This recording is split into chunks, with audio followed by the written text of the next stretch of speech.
안녕하세요. 청강문화산업대학교 만화 콘텐츠 스쿨 교수이자 만화 스토리 작가로 활동하고 있는 양혜석입니다. 늘 제 옆에 계시던 홍난지 박사님 대신 오늘은 새로운 파트너분을 모셨습니다. 오늘의 주제가 다름 아닌 MZ세대가 같이 돌아보는 박물관 투어이기 때문입니다. 밀레니얼 세대인 저와 G세대에 해당하는 저희 웹툰 작가님 한 분이 함께 박물관을 돌아보면서 여러 가지 이야기를 나눌 예정이에요. 귀한 게스트를 너무 오래 기다리시게 하면 안 되니까요. 저랑 바로 들어가서 살펴보도록 하겠습니다. 가실까요? 안녕하세요, 작가님. 안녕하세요, 교수님. 오랜만에 뵙습니다. 오랜만에 뵙습니다. 네, 헛돌 작가님을 소개해드리겠습니다. 저희 헛돌 작가님께서는 저희 만화 콘텐츠 스쿨 동문이기도 하시고요. 일단 작가님 간단한 이력을 좀 소개해 주실 수 있을까요? 저는 16학번으로 만화 콘텐츠 스쿨에 입학을 해서 18년도에 투믹스에서 이제 용서해줘라는 작품으로 데뷔를 했고요. 그 다음에는 20년도에는 레진 코믹스에서 타임라인이라는 작품을 완결한 뒤 22년에 리디북스에서 너의 조성아라는 작품을 완결했습니다.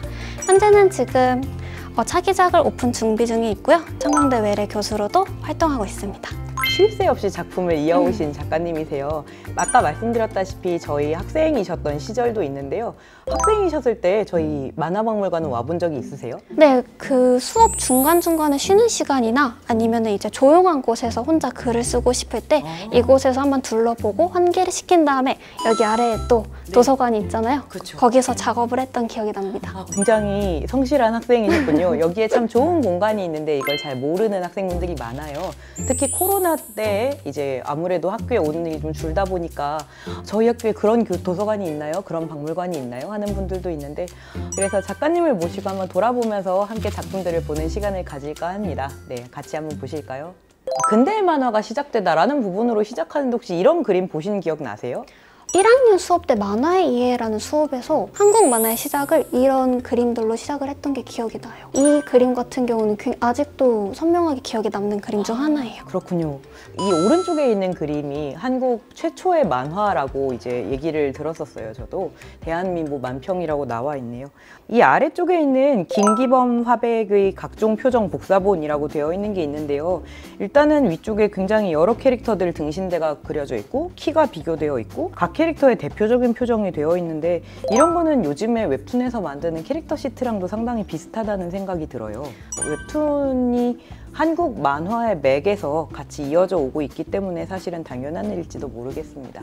그러면 다른 코너를 또 설명해 드릴게요.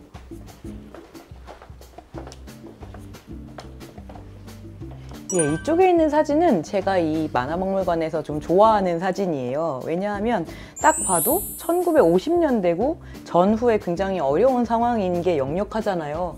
보면 이제 저 친구들도 이제 옷이 조금 남루하고, 근데 그런 상황에서 보고 있는 게 만화라는 부분이 저는 굉장히 재미있다고 생각을 해요. 이때랑 사실 제가 학창 시절을 보낼 때도 비슷한 점이 하나 있기는 했습니다. 뭐냐 하면 만화를 사보지 않고 빌려봤다는 점은 참 비슷했어요. 도서대여점을 1990년대 학창 시절을 보내신 밀레니엄 세대라면 누구나 아마 기억을 하실 텐데, 책은 늘 빌려보는 것이고 한 200원 정도의 작은 돈만 있으면 만화책 한 권으로 1시간 정도 즐겁게 보낼 수 있었기 때문에 굉장히 고마운 공간이라고 생각을 했었던 기억이 납니다. 그런데 이제 긴 안목으로 보자면 만화 대여점 때문에 이제 한국 만화가 소위 기형적인 형태를 취하게 되고, 그래서 나중에 조금 닥쳐오는 위험에 감당할 수 없었던 부분도 있기는 한데요. 그럼에도 불구하고 저는 대여점에 대한 기억을 빼고 만화를 말하기가 참 어렵습니다. 네, 이거는 저희 1990년대 중고등학생기를 보낸 사람들의 얘기고요. 작가님은 대여점이라는 공간을 아시나요? 알긴 알고 있어요. 왜냐면 초등학교 때까지만 해도 그때는 꽤 존재를 했던 공간이었는데, 사실 초등학교 때 저는 너무 무서운 공간이었어요, 저에게는. 대여점이요? 네, 왜냐면 약간 중고등학생 언니 오빠들이 가고 뭔가 어두컴컴하고 그랬기 때문에 저기 뭔가 무서운 공간이니까 아빠랑 같이 가자라고 해서 아빠 손을 잡고 아빠가 이제 너 공부 이만큼 하면은 이거 하나 빌려줄게. 약간 이런 식으로 갔다가요. 중학교 되니까 이제 가려고 했더니 사라졌습니다. 그 무서운 언니 중에 하나가 저군요.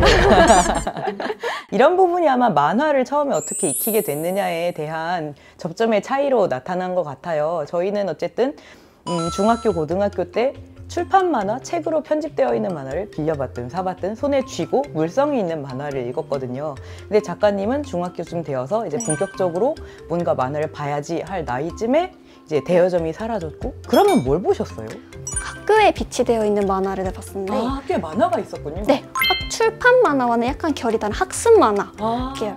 그렇군요. 학교에 학습 만화가 비치되어 있기 때문에 그걸로 이제 만화를 접하실 수가 있었군요.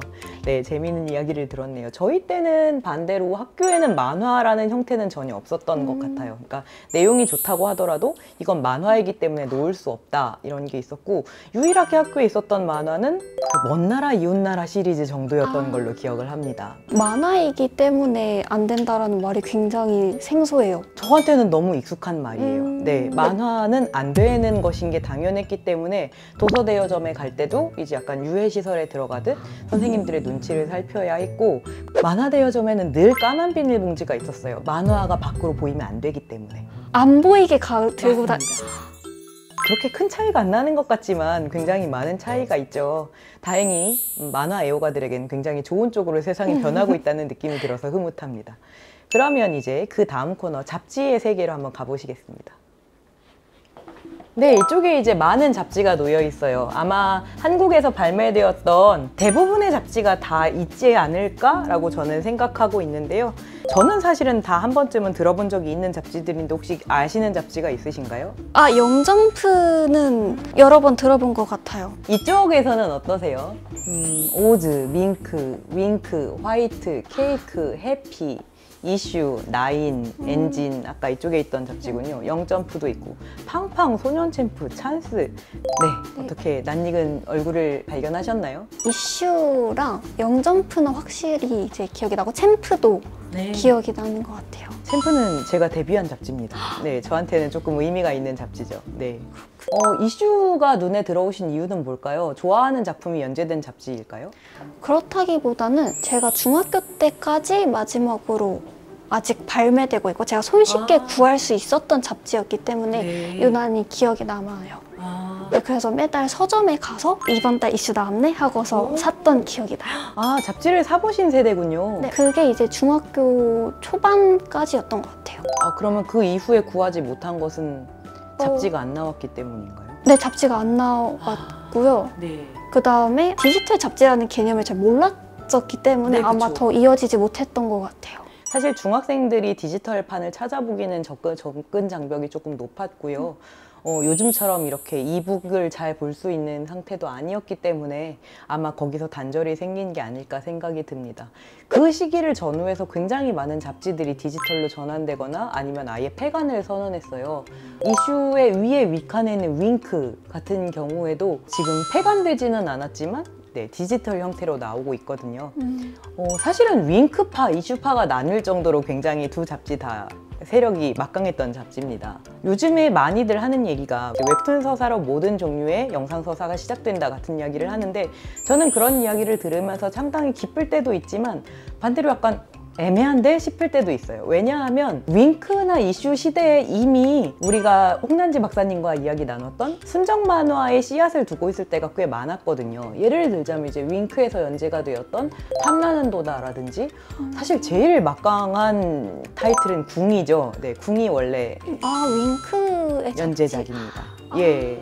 그래서 굉장히 오래 연재가 되었던 작품이 드라마로 대히트를 쳤잖아요. 그래서 지금은 사실은 드라마로 기억하시는 분들이 더 많을 텐데, 이슈 같은 경우에도 연모라든지 이게 아마 왕이 여장을 하고 있었다라는 설정의 드라마였던 걸로 기억하는데, 그래서 이미 굉장히 많은 영상화 작품의 원천 서사가 순정에 있었기 때문에 웹툰이 지금 굉장히 큰 역할을 하고 있는 것도 분명히 사실이지만 그게 과거 한국 만화에 없었던 일은 아니다, 뭐 이런 생각이 조금 듭니다. 여기까지 말씀 나눠보면서 작가님과 이제 공통점도 찾아보고 이랬구나, 정말 신기하다 하는 세대 간의 간극 같은 것도 느껴보고 했는데요. 이제 조금 자리를 옮겨서 작가님의 만화 세계를 조금 더 깊이 여쭤보는 시간을 갖도록 하겠습니다. 다음 영상도 꼭 따라와 주시고요. 제가 늘 약간 이 장면에서 멈칫하게 되는데, 홍난지 교수님과 영상을 찍을 때는 이렇게 감사합니다. 뭐 이런 느낌으로 인사를 한단 말이죠. 그런데 보통 요즘 세대는 이렇게 인사를 안 하지 않나요? 어떻게 하는 게 좋을까요? 근데 우선 요즘 세대라는 말을 듣는 순간부터 굉장한 부담감이 생깁니다. 그렇군요. 그렇기 네. 때문에 늘 하시던 대로 하는 게 좋지 않을까 싶어요. 알겠습니다. 늘 하던 방식대로 참하고 정중하게 인사를 드리도록 하겠습니다. 다음 영상에서 뵙겠습니다. 감사합니다.